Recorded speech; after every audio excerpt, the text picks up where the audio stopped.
bankruptcies. CEOs stepped up this year, Benioff said.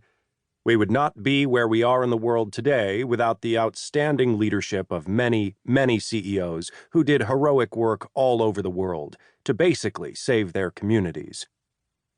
Given the wretched state of the world at that moment, Benioff's depiction was breathtaking, a striking form of self-aggrandizement served up as social concern. It highlighted the gap between the billionaire class and the rest of humankind, one that stretched beyond the decimal places required to convey their fortunes. Benioff and his fellow corporate chieftains were effectively inhabitants of a separate reality, the realm of Davos Man. Around the world, the pandemic had killed more than 2 million people, while threatening hundreds of millions with poverty and hunger. The actual culprit was the coronavirus, but its lethal impacts and economic ravages had been magnified by the actions of the sorts of CEOs who flocked to Davos.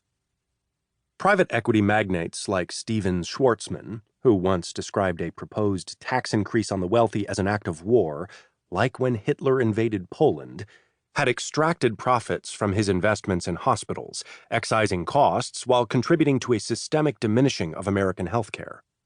Jamie Dimon, overseer of the biggest bank in the United States, had helped secure tax cuts for people who lived in Park Avenue penthouses, paid for by a weakening of government services.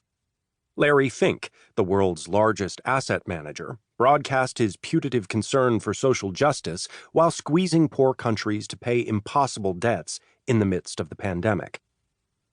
The richest man on Earth, Jeff Bezos, had added to the colossal scale of his e-commerce empire while failing to provide warehouse workers with protective gear, instead bestowing a valiant-sounding title.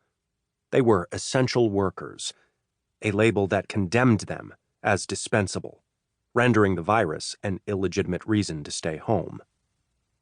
If the agony of 2020 had demonstrated anything, it was how the rich could not only prosper, but profiteer off everyone else's suffering. By the end of the year, the collective wealth of billionaires worldwide had increased by $3.9 trillion, even as their philanthropic contributions fell to their lowest level in nearly a decade. Over the same year, as many as 500 million people descended into poverty, with their recovery likely to take a decade or more. The pharmaceutical companies had indeed displayed mastery in concocting COVID-19 vaccines, but they had priced most of humanity out of the market for their life-saving medicines. Inside his oceanfront estate in Hawaii, Benioff preferred to exult in his triumphs while using the pandemic as an opportunity to impugn government. Davos Man championed stakeholder capitalism as a means of preempting government regulation, as a substitute for the public making use of democracy to fairly distribute the gains of capitalism. In taking a bow on behalf of corporate executives, Benioff was implicitly advancing the idea that the government need not tax billionaires because they could be entrusted to fix life's problems out of their own beneficence.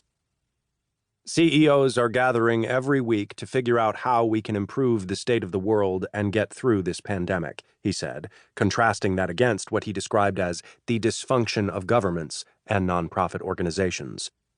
They were not the ones who saved us, Benioff said. So the public is counting on CEOs. Benioff was revealing himself as a choice specimen of a species that we must understand if we are to make sense of what has happened to humanity over the last half-century. Widening economic inequality, intensifying public anger, and threats to democratic governance have all resulted from the depredation of Davos Man, an unusual predator whose power comes in part from his keen ability to adopt the guise of an ally. Over recent decades, the billionaire class has ransacked governments by shirking taxes, leaving societies deprived of the resources needed to combat trouble.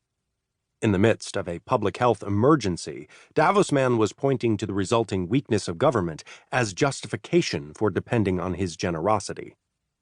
We have to say it, Benioff said. CEOs are definitely the heroes of 2020. The term Davos Man was coined in 2004 by the political scientist Samuel Huntington. He used it to describe the